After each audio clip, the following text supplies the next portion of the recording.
Hi guys, Brain here, and welcome to another commentary video. Today, I want to talk about something that I think is ruining Dead by Daylight slowly but surely, and there's a lot of things that are doing that, like the game's instability, the hacking problem that's continuing to grow and grow. There's skill-based matchmaking, which is doing a lot of, making the games unfun even before all that other stuff enters the picture. But I feel like there's been a shift in the way the game is played over the past year, and a lot of it has to do with behavior's core design. Before we get started with this, make sure if you like my videos to actually like them, hit the thumbs up button. That's how I know I'm doing a good job. And if you want to see more of my daily uploads, make sure you sub and hit that bell icon so you can see more of those.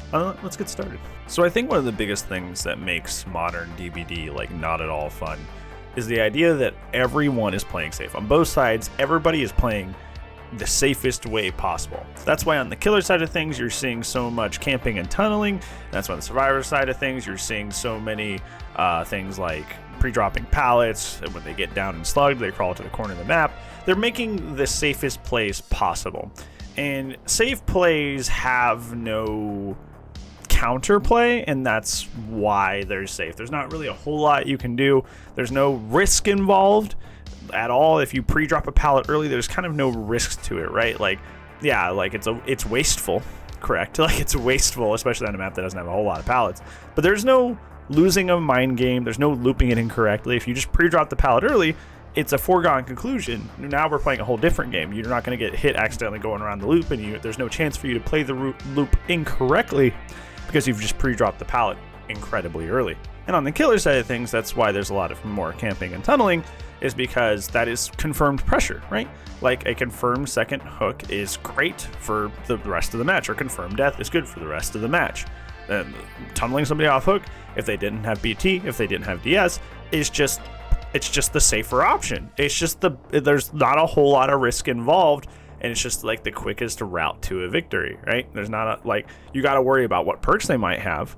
But if you know, or you just the way they play, you suspect that they don't have it, there's really no risk involved with, picking somebody up and putting them back on hook, Obviously, there's the emotional component of you're going to make them mad, but, survivors get mad about everything, so. But I want to call attention to the idea that, this has all been happening, more and more as time has gone on, and why I feel like that's, super intensified in the game of Dead by Daylight. So this all, like many things, goes back to behavior's core design philosophy over the year of 2021 in specific.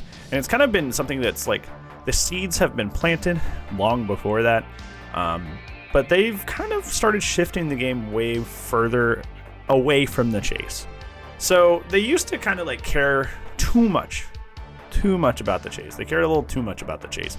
I've been looking and watching a lot of really, really old DBD content. I'm talking 2016, 17, 18 DBD content, because so many people that I watch like to refer back to the glory days. I miss 2017 DBD. I miss when DBD was like this. I remember when I first started playing DBD, everything was fun, and that'd be 2016. And I go back. So I've been going back and watching people's old streams, people's YouTube videos from that era of DBD. And chases seem to be the primary focus, but in a detrimental way. Caltree used to just have a double window infinite, and tiles were just kind of easily chainable on almost every map. Wretched Shop, there used to be an infinite where there was a pallet on the left side near the entrance, and then there were three windows. And Wretched Shop, 3 windows. You can see the remnants of that if you actually go to Wretched Shop. You can see where they're boarded up. But there used to be 3 windows on that building. 3 windows. So they focused so much on the chase, but without any regard to the killer side of things, right? They were just kind of here, let's just give survivors so much resources in chase that the killer can't really do a whole lot unless you happen to be Trapper. And over a time, the game has gone away from that. And I feel especially over 2021, we've become as the behavior design in the game firmly became anti-chase. As a philosophy, chasing was no longer prominent or important to behavior. And the reason I say that is because we've already made this video before, but I'll briefly touch on it, is that every single killer in 2021 was anti-loop. There was not a single killer in 2021 that power was not anti-loop. All 4 killers released. Trickster, anti-loop, Nemesis, anti-loop, Pinhead, anti-loop, Artist, anti-loop. All of these characters are anti-loop. All these characters exist, and their main function is to delete Chase. It's to have Chase go quick and have your power basically disregard the skill of the survivors. That way you can go do other things. So it's kind of like a flip of like old DBD, where the maps were so stacked against the favor of the killer skill to the point where like the killer skill didn't matter because the setups were too busted. Then 2021 had it to where all the powers were anti-loop, so it didn't matter how the survivors looped because almost every killer, literally every killer that came out in 2021 negated your ability to display your skill and chase. So it kind of went the opposite way. So what do you do in that situation? What do you do in that situation as survivors? You try to figure out how to survive because, you know, it's your job. So you explore other ways to win the game, like holding W, especially against characters like the Artist. Holding W is sometimes all you can do. If you know Nemesis is coming, you're gonna get hit with that tentacle, so you might as well pre-drop the pallet. That way he at least has to waste time breaking it and give you time to hold W again away from that tile. So you're starting to see the pattern here, is that when you're faced in a situation where every killer is anti-chase, you had to adapt, and the ways you adapted were boring. But you had to, because the other option was just getting blasted. You were just losing. You're just getting dunked on, right? So now players have come to realize that pre-dropping and holding W is really strong, and they're not just doing it to characters like Pinhead that like you need to do it because they're denying your ability to chase. They're doing it to every killer across the board. And that, in addition to the circle of healing meta, is making like most of like the lower tier killers in this game just absolutely insufferable to play, because so many killers can't do anything against pre-drops, can't do a whole lot against holding W. What does Sadako do against a pre-drop? Nothing. She has nothing. Literally absolutely nothing to deal with pre-dropping. Like literally no part of her kit deals with pre-dropping or like circumventing chases in any way, shape, or form. You can teleport to a TV that's by somebody mid-chase, but your teleport is not cancelable. So if the survivor is looking at you and realizes you're teleporting, they just run the other way. It's like the counterplay to a nurse that's holding her blink too long.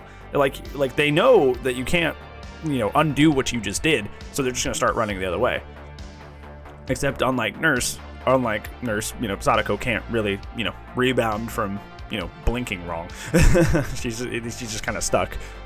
She's committed to her mistake. So even though like this kind of playstyle has been adapted for the anti-chase killers, survivors are now doing it to every killer in the game, because you don't need to pre-drop against Sadako, right? Like she's just an M1 killer. She has no M2 power to circumvent loops.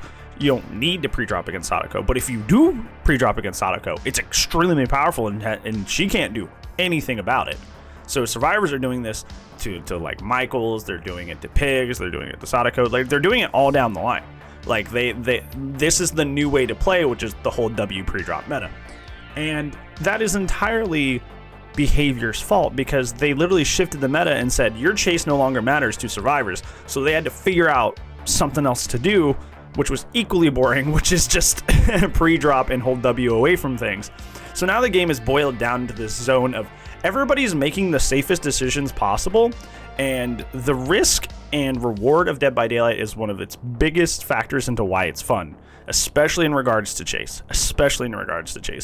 So when you go into this situation where you're encouraging literally everybody to make the safe decision without any sort of risks, there's no surprises. There's no negative or positive surprises. There's no excitement to the game. It's just everybody making the absolute best decision all the time without any interaction between the two sides.